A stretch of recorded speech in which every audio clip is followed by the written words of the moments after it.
Hello student, जैसे कि हम चैप्टर 8 कंटिन्यू कर रहे हैं, कल हम एड्स का जो वायरस है HIV वो कैसे स्प्रेड होता है उसके बारे में पढ़ा था, या वो अपने इन्फेक्शन को कैसे स्प्रेड करता है उसके बारे में पढ़ा था। हम दोबारा से उसको देखते हैं, फिर आगे का टॉपिक स्टार्ट करेंगे। ये है डायग्राम किसका कि HIV कैसे एंटर करता है किसी भी टी सेल में। लिम्फोसाइट्स जो होती है वो सेल्स जो होती है जिनके अंदर एंटीबॉडी का फॉर्मेशन होता है, वो सेल्स टू टाइप्स की होती है, बी सेल्स और टी सेल्स। तो ये उनमें से एक है टी सेल्स, इसके बारे में अभी अपन आगे पढ़ेंगे। पर टी सेल में जो है वो HIV सबसे पहले उसको इन्फेक्ट करता है टी सेल को।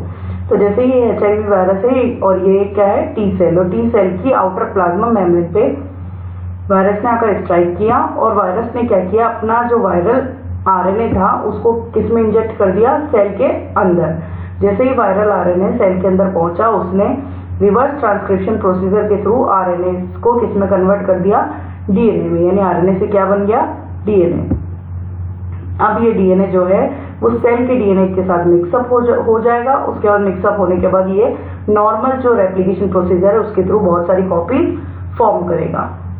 इसी तरह से क्या होता है कि जो वायरल RNA है वो DNA में कन्वर्ट होकर उसकी बहुत सारी कॉपीज फॉर्म हो जाएगी और वायरस जो है वो पूरी बॉडी में स्प्रेड हो जाएगा। इस तरह से एड्स जो है वो फैलता है किसी भी नॉर्मल ह्यूमन बीइंग में। AIDS HIV does not spread by physical contact, it spread only through body fluids. Physical contact जैसे मतलब अपन किसी एड्स वाले पर्सन के पास में बैठे हैं तो उससे हमें एड्स नहीं होगा, लेकिन अगर उसकी बॉडी से हमारी बॉडी में कोई भी फ्लूइड रिलीज हो रहा है या फ्लूइड एक्सचेंज हो रहा है तो हमें एड्स हो सकता है। There is always time lag between infection and appearance of symptoms that may vary from 5 to 10 years। जैसे ही वायरस इन्फेक्ट करता है उससे लेकर सिम्टम किसी बॉडी में अपीयर होने में जो टाइम का गैप है वो बहुत ज्यादा भी हो सकता है और कभी कम भी हो सकता है। 5 से 10 ईयर क्या लगते हैं minimum. Diagnostic test for AIDS is ELISA. ELISA जो है वो एक टेस्ट है जो किसको डायग्नोस करता है, एड्स डिजीज को। एलिसा की फुल फॉर्म क्या है, enzyme linked immunosorbent essay. The treatment of this disease with anti retroviral drug is partially effective. इस डिजीज का जो ट्रीटमेंट है एंटी रेट्रोवायरल ड्रग के थ्रू वो पार्शियली इफेक्टिव होता है, उससे पूरी तरह से एड्स को क्योर नहीं किया जा सकता। And just prolong the life but not prevent the death. वो लाइफ को बढ़ा सकता है लेकिन क्या नहीं कर सकता, डेथ को रोक नहीं सकता। प्रिवेंशन ऑफ एड्स, एड्स के प्रिवेंशन के लिए कौन कौन से ऑर्गेनाइजेशन काम कर रहे हैं और क्या क्या कर रहे हैं उसके बारे में नेक्स्ट हम पढ़ेंगे। सबसे पहले नाको, नेशनल एड्स कंट्रोल ऑर्गेनाइजेशन। ये एक ऑर्गेनाइजेशन है जो एड्स को रोकने के लिए काम कर रहा है और बहुत सारे NGOs है जो पीपल्स को एजुकेट कर रहे हैं about AIDS. Step taken by WHO, world health organization जो है वो क्या कर रहा है, एड्स को रोकने के लिए, उससे प्रिवेंट करने के लिए लोगों को देखते हैं। यूज ऑफ डिस्पोजेबल नीडल्स, वो लोगों को अवेयर कर रहे हैं कि हमेशा डिस्पोजेबल नीडल्स का यूज किया जाए इंजेक्शंस लगाने के लिए, ड्रिप चढ़ाने के लिए, इन सब चीजों के लिए। चेकिंग ब्लड फॉर HIV, हमेशा किसी ब्लड ट्रांसफ्यूजन से पहले क्या करें, ब्लड को चेक करें कि वो ब्लड जिस पर्सन का है उसे HIV तो नहीं है। Free distribution of condom and advocating safe sex, लोगों को अवेयर कर रहे हैं और कॉन्डम्स का फ्री डिस्ट्रीब्यूशन कर रहे हैं जिससे कि जो कॉपुलेशन है या फिर सेक्सुअल इंटरकोर्स है उसकी वजह से लोगों में एड्स स्प्रेड ना हो। कंट्रोलिंग ड्रग अब्यूज को रोकने से भी, अगर जो लोग हैं उनमें जब ऐसे ही अननेसेसरी ड्रग उन तक नहीं पहुंचेगी तो भी इस एड्स को रोका जा सकता है। Next, regular checkup for HIV in susceptible population. अगर हमें लगता है कि पर्टिकुलर किसी एरिया की पॉपुलेशन में से किसी को HIV है तो वहाँ के लोगों में रैंडम सैंपलिंग के थ्रू उनका टेस्ट करके क्या कर रहे हैं, पता लगा रहे हैं कि HIV किसी को है या नहीं। Diagnosing AIDS by ELISA test, AIDS का डायग्नोस किसके थ्रू, एलिसा टेस्ट के through. Treatment with anti retroviral drugs, ये सारे काम कौन कर रहा है, world health organization. Primary and next topic क्या है, primary and secondary responses are carried out with the help of B lymphocyte and T lymphocyte। अपन ने प्राइमरी और सेकेंडरी रिस्पॉन्स के बारे में पढ़ा था प्रीवियस क्लास में। वो जो प्राइमरी और सेकेंडरी रिस्पॉन्स होते हैं वो 2 टाइप्स की सेल्स से कंट्रोल होते हैं, जो कि है B lymphocyte और T lymphocyte। B lymphocyte produce army of protein called antibodies। Each having 2 light and 2 heavy chains. ये जो बी लिम्फोसाइट होती है ये एंटीबॉडी का प्रोडक्शन करती है। आप सबने ये चीज पढ़ी होगी कि जैसे ही हमारी बॉडी में कोई वायरस या कोई एंटीजन एंटर करता है तो उससे लड़ने के लिए हमारी बॉडी में एंटीबॉडी का प्रोडक्शन होता है। तो ये जो एंटीबॉडी है इसको कौन बनाता है? बी लिम्फोसाइट्स, जिसके अंदर 2 लाइट और 2 हेवी चेन्स होती हैं। It involves 2 types of lymphocytes, B lymphocytes, T lymphocytes. B lymphocytes show humoral immune response, HI immunity को ये शो करता है, और टी लिम्फोसाइट जो है वो सेल मीडिएटेड इम्यूनिटी को शो करते हैं। सबसे पहले हम देखते हैं ह्यूमरल इम्यूनिटी और सेल मीडिएटेड इम्यूनिटी क्या होती है। तो ह्यूमरल इम्यूनिटी होती है consist of antibodies in body fluids. Humoral immunity क्या करती है, किससे रिप्रेजेंट होती है? एंटीबॉडीज से, produce by B lymphocyte in response to antigen. Antibodies को कौन प्रोड्यूस करता है? बी लिम्फोसाइट्स, किसके रेस्पॉन्स में? एंटीजन के। Collectively antibodies called इम्यूनोग्लोब्यूलिन्स। जारी जो एंटीबॉडीज है उन्हें कलेक्टिवली क्या कहा जाता है? Immunoglobulins. Type of immunoglobulin IgA, IgD, IgE, IgM और IgG। इसमें IG का फुल फॉर्म क्या है? इम्यूनोग्लोब्यूलिन। ये सारे एंटीबॉडी के क्या है? टाइप्स हैं।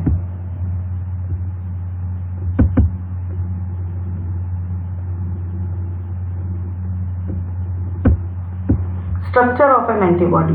Each antibody molecule consists of 4 peptide chains. Each antibody molecule में 4 peptide chains होती हैं. 2 are long called heavy chains and other 2 are short called light chains. जैसे कि आपको दिख रही हैं, ये जो आउटर साइड वाली जो चेन है ये चेन क्या है? शॉर्ट है, और इनर साइड वाली क्या है? ये लॉन्ग है। तो ये आउटर साइड वाली जो स्मॉल है उसे क्या कहेंगे? लाइट चेन, और इनर साइड वाली जो आपको ग्रीन कलर में दिख रही है वो कौन सी है? Heavy chain. Both are arranged in Y shape, hence an antibody is represented as H2L2.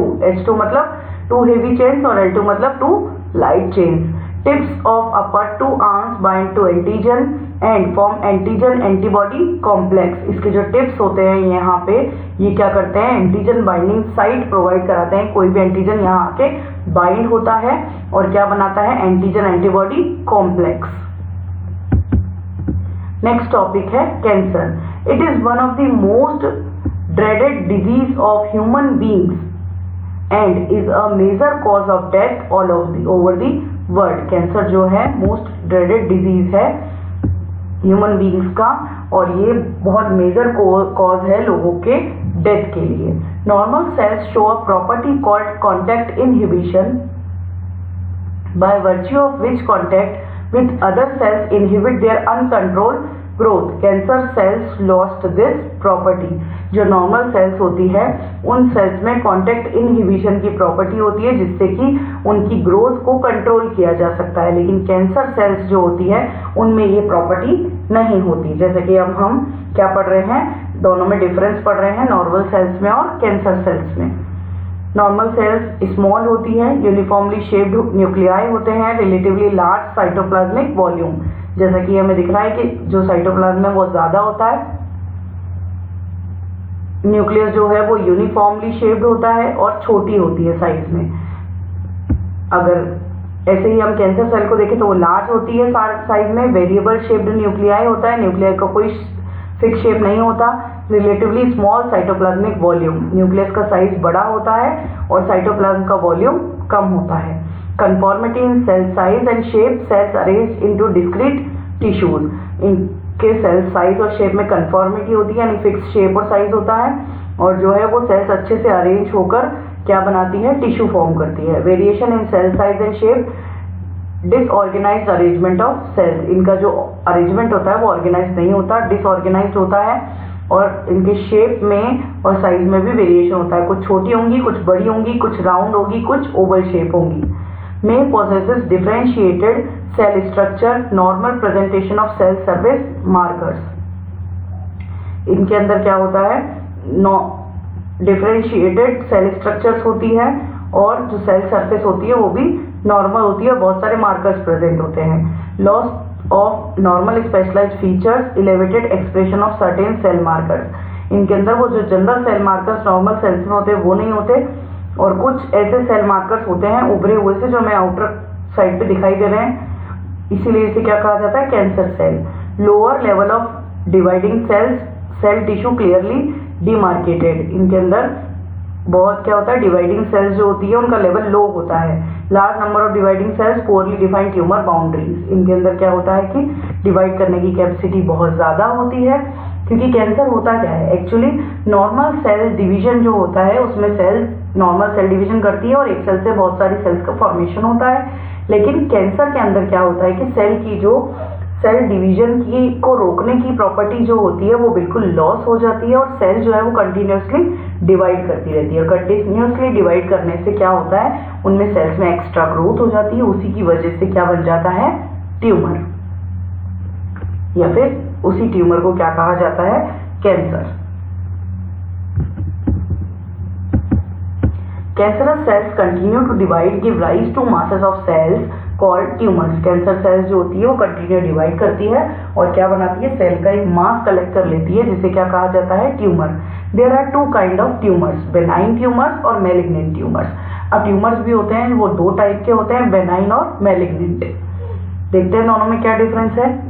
Unregulated malignant tumour जो होता है, हाँ वो अनरेगुलेटेड होता है, और बेनाइन ट्यूमर भी अनरेगुलेटेड, क्योंकि सेल्स की जो ग्रोथ है वो रेगुलेटेड नहीं होती, कंटिन्यूसली जो है वो सेल क्या करती रहती है, ग्रो करती रहती है। इसी वजह से कैंसर डेवलप होता है। तो दोनों ही क्या होती है, अनरेगुलेटेड। इररिवर्सिबल, दोनों ही क्या होते हैं ट्यूमर, इररिवर्सिबल, यानी उन्हें क्या कर सकते हैं, ऑपरेशन के थ्रू कट करके निकाला जा सकता है, और कट करने के बाद वो क्या करेंगे, दोबारा से वापस से क्या हो जाएंगे, डेवलप हो जाएंगे, यानी उसको क्या नहीं कर सकते, हम रिवर्स नहीं कर सकते। Ability to invade and metastasise, malignant tumour में ये एबिलिटी होती है, बेनाइन में नहीं होती। मतलब मैलिग्नेंट ट्यूमर जो है वो क्या करेगा, अगर एक जगह ट्यूमर है, यानी जैसे कि फॉर एग्जांपल हम ले, अगर किसी पर्सन के हैंड में ट्यूमर है, तो अगर वो बेनाइन टाइप का ट्यूमर है तो वो सिर्फ हैंड में रहेगा, पूरी बॉडी में डिस्ट्रीब्यूट या स्प्रेड नहीं होगा। लेकिन अगर मैलिग्नेंट टाइप का ट्यूमर है तो वो क्या करेगा, एक जगह से हट करके कुछ सेल्स वहां से हट करके बॉडी के दूसरे पार्ट में चली जाएगी और वहां भी कैंसर को डेवलप करेगी। तो मैलिग्नेंट ट्यूमर इस टाइप का होता है। डिफरेंशिएशन, पुअरली डिफरेंशिएटेड और well differentiated. Speed of growth, fast और स्लो। बेनाइन ट्यूमर जो कि बहुत ज्यादा स्प्रेड नहीं होता, अगर किसी एक ऑर्गन या बॉडी पार्ट में है तो वहीं रहेगा, इसलिए उसकी स्पीड क्या है, स्लो। लेकिन ये पूरी बॉडी में फैल सकता है, इसलिए इसकी स्पीड क्या है, fast. Recurrence after removal, malignant tumour को रिमूव करने के बाद उसके रिकरेंस की अवेलेबिलिटी जो होती है वो हो सकती है, मतलब वो वापस से अपीयर हो सकता है। लेकिन बेनाइन ट्यूमर को अगर एक बार रिमूव कर दिया जाए बॉडी से तो वो वापस से अपीयर नहीं होता। Cause death often rarely, malignant tumour में बहुत ज्यादा चांसेस होते हैं डेथ के, लेकिन बेनाइन ट्यूमर में बहुत रेयरली ही अगर किसी को कैंसर है तो उसकी डेथ होती है। Causes of cancer, cancerous neoplastic cell may be induced by physical, chemical, biological agent called carcinogens। जो कैंसरस सेल्स होती हैं वो कुछ केमिकल, बायोलॉजिकल और फिजिकल एजेंट्स के थ्रू इंड्यूस्ड होती है, इसी वजह से उनमें कंटिन्यूसली डिवाइड करने की कैपेसिटी डेवलप हो जाती है। तो वो एंटीजेंस जिनकी वजह से एक सेल कैंसरस सेल बनी उन्हें क्या कहा जाता है, carcinogens. Cancer causing viruses called oncogene, ऐसे वायरसेस जो कैंसर कॉज करते हैं या कैंसर जिनकी वजह से होता है उन्हें क्या कहा जाता है, oncogene viruses. Have gene called viral oncogene. Several genes called cellular oncogene (CONC) or proto-oncogene have been identified in normal cells, which, when activated under certain condition, could lead to oncogenic transformation of the cells। ये जो oncogenes होते हैं normally sales में भी present होते हैं, लेकिन कुछ सर्टेन कंडीशंस में ये क्या करते हैं, अचानक से ट्रांसफॉर्म हो जाते हैं और क्या करने लगते हैं, कैंसर को डेवलप करने लगते हैं। Cancer detection and diagnosis, cancer detection और डायग्नोसिस कैसे होता है वो देखते हैं हम। Cancer detection is based on biopsy and histopathological study of the tissues. Blood and bone marrow test for increased cell counts, मतलब ब्लड और बोन मेरो का टेस्ट करेंगे तो ही पता लगाया जा सकता है कि बॉडी में कहीं पे भी अननेसेसरी सेल ग्रोथ हो रहा है या नहीं हो रहा है। Radiography, computed tomography, MRI, are very useful to cancers of internal organs. अगर किसी इंटरनल ऑर्गन में कैंसर है तो ये सारे मेथड्स है उसे पता लगाने के लिए। ट्रीटमेंट ऑफ कैंसर, अब कैंसर का ट्रीटमेंट क्या है वो हम देखते हैं। सर्जिकल मेथड क्या है, cancerous tissues are surgically removed. अगर सर्जरी के थ्रू जो कैंसरस टिश्यू है उसे क्या कर दिया जाए, रिमूव कर दिया जाए। Radiotherapy, tumour cells are irradiated lethally by radiation. Radiation के थ्रू अगर उस ट्यूमर की सेल्स को ब्रेक किया जाए या उन्हें डिस्ट्रॉय किया जाए तो वो रेडियोथेरेपी कहलाती है। Chemotherapy, drugs are used to kill cancerous cells but shows side effects like hair loss, anaemia etcetera. Chemotherapy, जो कि यूजुअली अपन सब जानते हैं कि अगर कैंसर किसी को होता है तो उनके लिए मेन ट्रीटमेंट जो होता है वो क्या होता है, कीमोथेरेपी। कीमोथेरेपी में क्या करते हैं, ड्रग्स दी जाती है बॉडी में, उन ड्रग्स के थ्रू क्या होता है, उन कैंसरस सेल्स को किल किया जाता है। लेकिन उन ड्रग्स को देने के बहुत सारे बॉडी में साइड इफेक्ट्स डेवलप होते हैं, जैसे कि हेयर लॉस और एनीमिया। नेक्स्ट है immunotherapy. Patients are given with alpha interferon which activate their immune system and help in destroying the tumour. क्या होता है कि कुछ पेशेंट्स को अल्फा इंटरफेरॉन दिया जाता है जिससे कि उनका जो इम्यून सिस्टम है बहुत ज्यादा एक्टिवेट हो जाता है और क्या करता है, अपने आप से जो ट्यूमर सेल्स है उनको डिस्ट्रॉय करने लगता है। तो आज हमने कैंसर डिजीज के बारे में पढ़ा, एड्स का रिमेनिंग पार्ट पढ़ा, हमने बी लिम्फोसाइट और टी लिम्फोसाइट के बारे में भी पढ़ा। कल हम इसके आगे चैप्टर कंटिन्यू करेंगे।